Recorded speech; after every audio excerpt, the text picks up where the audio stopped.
وسلام على عباده الذين اصطفى أما بعد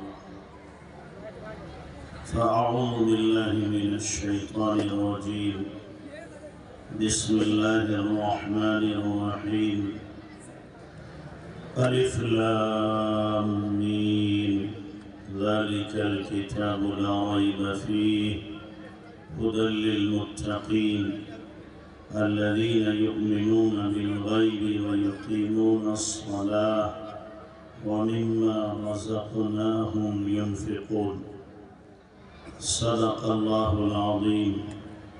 سبحان ربك رب العزة عما يصفون وسلام على المرسلين والحمد لله رب العالمين.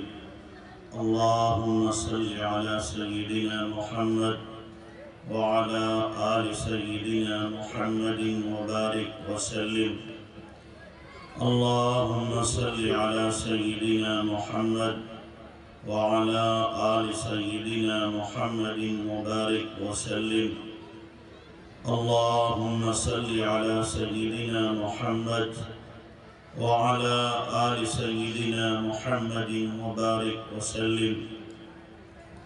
صدر محترم معزز علماء کرام، محترم سامعین اور پس پردہ خواتین،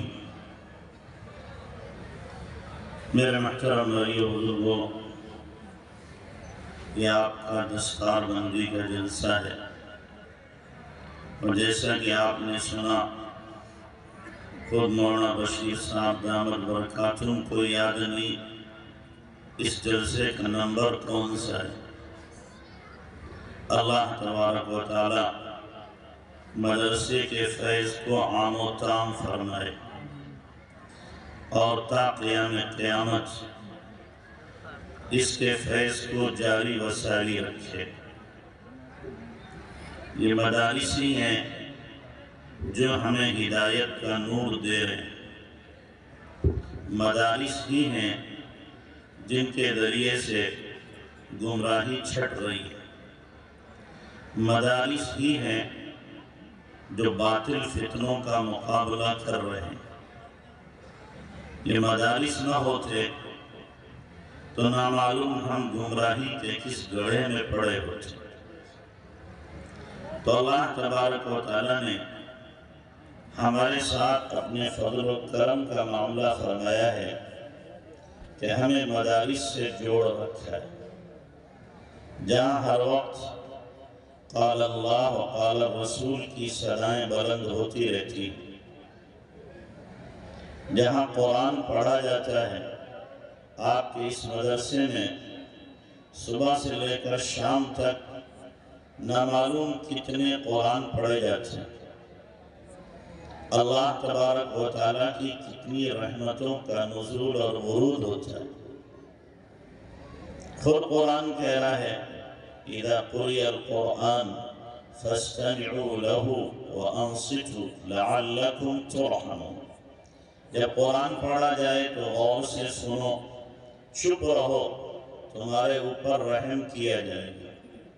حضرت قاری صدیق صاحب رحمۃ اللہ علیہ ایک مدرسے میں گئے تو مدرسے کے محترم صاحب نے شکایت کی کہ حضرت مدرسے کے اخراجات کا مسئلہ بڑا مشکل ہوتا جا رہا ہے، آپ دعا فرما دیں. حضرت نے کہا تمہارے یہاں حفظ اور ناظرے کی درسگاہیں ہیں کہ جی حضرت ہیں، کہ 2-4 بچوں کو لے کے آؤ، میں قرآن سنوں گا. اب وہ صاحب محترم صاحب 2-4 بچوں کو لے کے گئے، حضرت نے قرآن سنا اور بعد میں فرمانے لگے میں حیرت میں تھا کہ تمہارے اخراجات کی کمی کیسے ہو رہی ہے.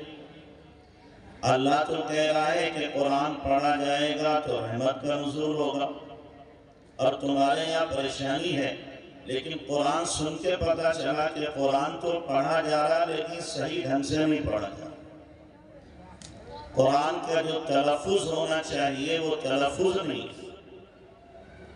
یہ نہیں ہے کہ صرف قرآن پڑھنا ہے، بلکہ قرآن میں اللہ نے خود ارشاد فرمایا الذین آتیناہم الکتاب یتلونہ حق تلاوتہ، کہ ہم نے جن کو قرآن دیا ہے وہ قرآن کی تلاوت کا حق ادا کرتے ہیں۔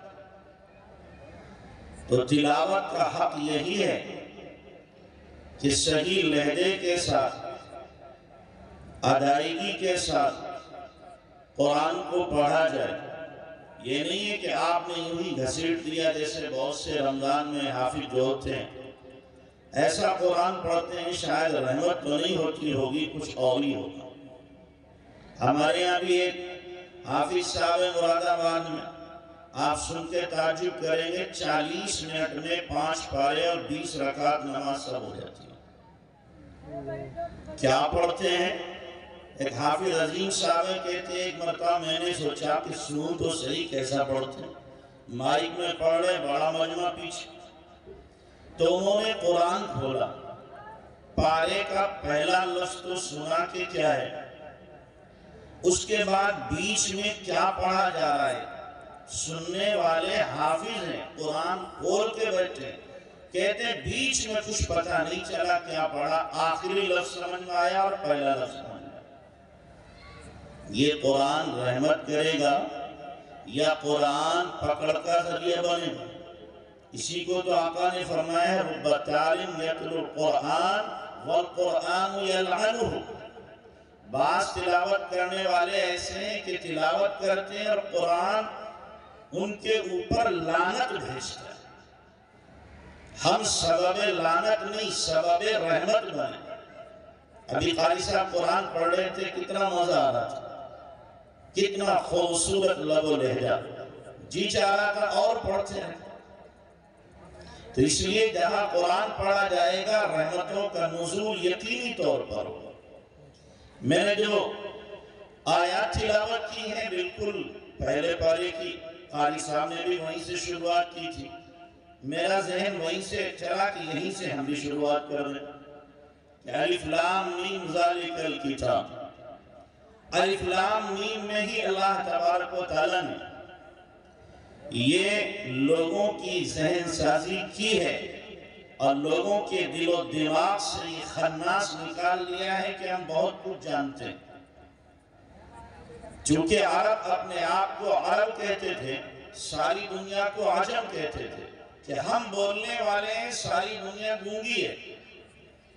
تو اللہ نے کہا اگر تمہیں اپنی فصاحت و بلاغت پر اتنا ہی ناز ہے اور تم اپنے آپ ہی کو سمجھتے ہو ہم ہی بولنے والے ہیں، سمجھنے والے ہیں عربی کو، تو آؤ ذرا بتاؤ الف لام میم، اس کا معنی بتا دو، اس کا مطلب بتا دو، اس کا مفہوم بتاؤ کیا ہے۔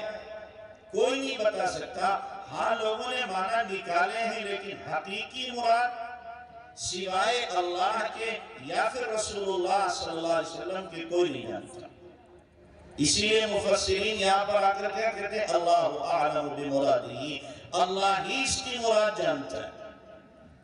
ذالک الکتاب لا ریب فیہ، یہ کتاب ہے اس میں کوئی شک نہیں، شک کی گنجائش نہیں، اور اگر کوئی شک کر رہا ہے وہ در حقیقت مریض ہے، بیمار ہے، اس کا دل بیمار ہو چکا ہے۔ اللہ کے کلام میں شک کی گنجائش ہو ہی نہیں سکتی، اور اگر کوئی شک کر رہا ہے ایمان والا ہے تو اس کے ایمان میں پھر شک ہے، اور غیر ایمان والا ہے تو یقینی طور پر وہ کیا ہے، مریض ہے کفر کا۔ اس لیے اللہ کے کلام میں اس کو شک نظر آ رہا ہے۔ تو لا ریب فیہ، کسی طرح کا اس میں کوئی شک نہیں۔ دنیا کے ہر کلام میں شک ہو سکتا ہے، چاہے کتنے بڑے سے بڑے مصنف کا کلام ہو، کتنی بڑا مؤلف ہو، کتنی بڑا شاعر ہو، ادیب ہو، لیکن اس کے کلام میں نقطہ لگانے کی گنجائش ہوتی ہے، لکیر کھینچنے کی گنجائش ہوتی ہے۔ لیکن اللہ کے کلام میں اللہ تو اعلان کر رہا ہے اگر تمہیں شک ہے، ان کنتم فی ریب مما نزلنا علی عبدنا فأتوا بسورۃ من مثلہ، شک ہے تو ٹھیک ہے، اس جیسا کلام لے کر کے تو آؤ، ایک سورت لے آؤ۔ پہلے اللہ نے کہا بعشر سور،